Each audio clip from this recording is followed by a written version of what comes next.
دوسری دعا، ربنا، اے ہمارے رب، وابعث فیہم رسولا منہم، ان میں انہی میں سے ایک رسول بھیج، یتلو علیہم آیاتک، جو ان پر آپ کی آیتیں تلاوت کرے، آیتیں پڑھ کے سنائے، وَيُعَلِّمُهُمُ الْكِتَابَ، اور انہیں کتاب کی تعلیم دے، قرآن کی تعلیم دے۔ یعنی وہ رسول جب آپ بھیجیں گے تو رسول کا ایک کام یہ ہے تلاوت کرنا، پڑھنا، پڑھانا، سکھانا۔ پتہ یہ چلا قرآن کی تلاوت بھی ہمیشہ کی جائے گی، ہمیشہ، اور اس کو بھی سیکھنا ہے، تلاوت پڑھنے کو بھی۔ وَيُعَلِّمُهُمُ الْكِتَابَ، اور ان کو کتاب کی تعلیم دے، اس کے معنی اور مطلب بھی سمجھائے، تفسیر بھی بیان کرے۔ وَالْحِکْمَةَ، اور ان کو حدیث اور فقہ بھی سکھائے۔ حکمتہ، حکمت اقوال رسول، حکمہ اقوال رسول، اور اللہ کی کتاب کی روشنی میں جو مسائل کا استنباط ہو وہ فقہ ہے، وہ بھی اس کو بھی حکمت کہا جاتا ہے، یعنی اس کو حدیث اور فقہ کی تعلیم دے۔ وَيُزَكِّيهِمْ، اور خالی یہ پڑھنا پڑھانا ہی نہیں، وَيُزَكِّيهِمْ، ان کا اندر بھی صاف کرے۔ علم پڑھنے سے بعض اوقات نفس موٹا ہو جاتا ہے، تو نفس کو درست رکھنے کے لیے تزکیہ، انر پیوریفیکیشن ضروری ہے۔ اولیاء اور بزرگان دین یہی کام کرتے ہیں۔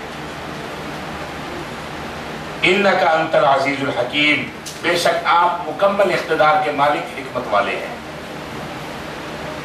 حضور علیہ السلام کے لیے دعا یہ آخر میں کہ ان میں رسول بھیج دے۔ جب گھر تیار ہو گیا تو حضرت ابراہیم علیہ السلام نے نبی کریم صلی اللہ علیہ وسلم کے لیے دعا فرمائی، یا اللہ تیرا گھر تیار ہے، جس طرح شایان نشان تیرا گھر ہے، اسی گھر کے شایان نشان ایک نبی ان کے اندر مبعوث فرما دے۔ حضرت صلی اللہ علیہ وسلم بیان فرماتے تھے، آپ یہ ذکر کرتے تھے، انا دعوت ابی ابراہیم، میں اپنے روحانی باپ حضرت ابراہیم علیہ السلام کی دعا کا نتیجہ ہوں، وبشارت اخی عیسیٰ، اور اپنے بھائی عیسیٰ علیہ السلام کی بشارت ہوں، ورؤیا امی التی رأت فی المنام انہ خرج منہا نور اضاءت لہا قصور الشام، اور میں اپنی والدہ ماجدہ مکرمہ حضرت آمنہ کا خواب ہوں، جنہوں نے خواب میں ایک نور دیکھا تھا جس سے شام کے تمام قصور اور محلات روشن ہو گئے۔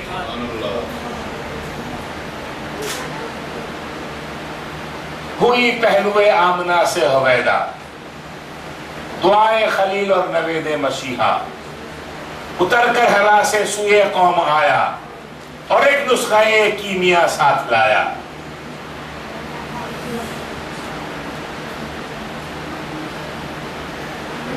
حضور علیہ السلام نے فرمایا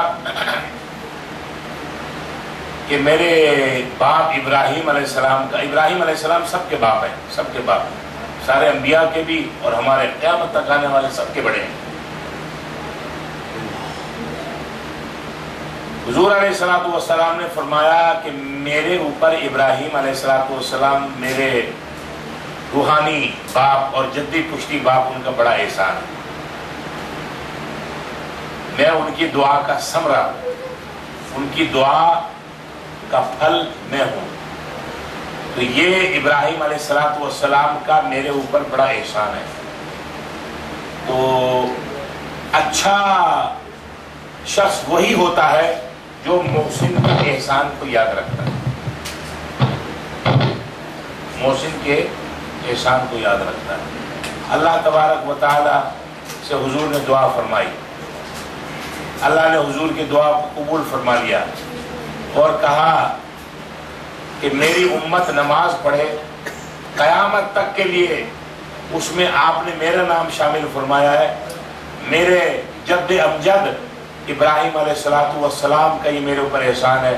یہ احسان کا بدلہ میں احسان کے ساتھ دینا چاہتا ہوں کہ میں اور میری امت ان کو اپنی نمازوں میں یاد رکھے۔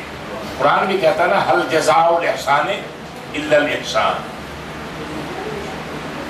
تو ان کے اس احسان کا بدلہ ہم سب اس احسان کے طریقے سے دیتے ہیں کہ ہم اپنی نمازوں میں اللہم صلی علی محمد وعلی آل محمد کما صلیت علی ابراہیم وعلی آل ابراہیم انک حمید مجید. اللہم بارک علی محمد وعلی آل محمد کما بارکت علی ابراہیم وعلی آل ابراہیم انک حمید مجید. هل جزاء الاحسان الا الاحسان. اچھا جی، اب اللہ فرماتے ہیں وَمَن يَرْغَبُ،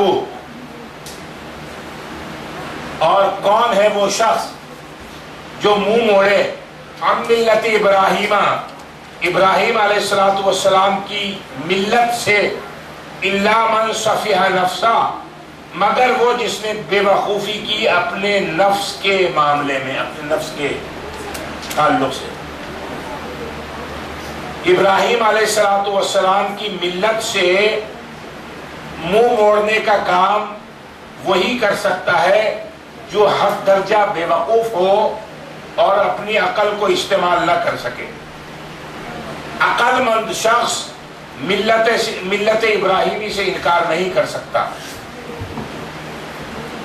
حضرت عبداللہ ابن سلام رضی اللہ تعالی عنہ جو اسلام لانے سے پہلے بہت بڑے یہودی عالم تھے اور تورات کے حافظ تھے، اور ان کی علمیت کا اعتراف نبی علیہ السلام بھی فرماتے تھے اور آپ ان کی بڑی قدر کرتے تھے. انہوں نے اپنے بھتیجوں کو پیغام بھجوایا. ایک کا نام تھا سلمہ، ایک کا نام تھا مہاجر، عبداللہ ابن سلام کے دو بھتیجے، اور کہا، ان کو پیغام بھجوایا اور کہا کہ تورات کے اندر جس نبی آخر الزمان کی تم بشارتیں پڑھتے تھے وہ نبی آخر الزمان صلی اللہ علیہ وسلم مبعوث ہو گئے، تشریف لا چکے ہیں. جو ان کے دست حق پرست پہ اسلام قبول کر لے گا وہ ہدایت پا جائے گا، اور جو انکار کرے گا وہ ملعون ہوگا. آؤ اور وہ ہادی برحق نبی آخر الزمان امام الاولین والآخرین سید الانبیاء والمرسلین جناب محمد رسول اللہ صلی اللہ علیہ وسلم تشریف لا چکے، ان کے ہاتھ پہ بیعت کر لو، اسلام قبول کر لو. بھتیجا ایک سلمہ آیا اور اس نے نبی پاک صلی اللہ علیہ وسلم کے دست حق پرست پر اسلام قبول کر لیا. دوسرا بھتیجا اس سے محروم رہا، اس نے اپنی تعویلات پیش کی. یہ آیت نازل ہوئی کہ جو وہ یہ کہہ رہا تھا میں بھی تو ملت ابراہیمی پر ہوں. انہوں نے کہا ملت ابراہیمی کی کنٹینیوٹی یہ محمد رسول اللہ صلی اللہ علیہ وسلم ہے، اس سے جو انکار کرے گا وہ بے وقوف ہی ہوگا. وَلَقَدِ اصْطَفَيْنَاهُ فِي الدُّنْيَا، اور البتہ تحقیق ان کو ہم نے چن لیا دنیا میں، وَإِنَّهُ فِي الْآخِرَةِ لَمِنَ الصَّالِحِينَ، اور آخرت میں وہ صالحین میں سے ہیں. میں نے ابھی آپ سے ذکر کیا تھا اور پچھلی مرتبہ بھی آپ سے میں نے ذکر کیا کہ ابراہیم علیہ السلام کے تعلق سے ایک لفظ بار بار آ رہا ہے، وہ لفظ ہے ملت. جیسے ابھی یہ آیت پڑھی، اس آیت میں بھی آیا وَمَن يَرْغَبُ عَن مِلَّةِ إِبْرَاهِيمَ، تو ملت ہے کیا؟ ایک اور آیت ثُمَّ أَوْحَيْنَا إِلَيْكَ أَنِ اتَّبِعْ مِلَّةَ إِبْرَاهِيمَ حَنِيفًا. اللہ حضور علیہ السلام کو فرما رہے ہیں کہ آپ اتباع کریں ملت ابراہیمی کی. ملت ہے کیا؟ ملت دین اور شریعت، یہ تین مختلف چیزیں ہیں. دین تمام انبیاء کی مشترک میراث ہے. پہلے دین کو سمجھے، دین کیا ہے؟ دین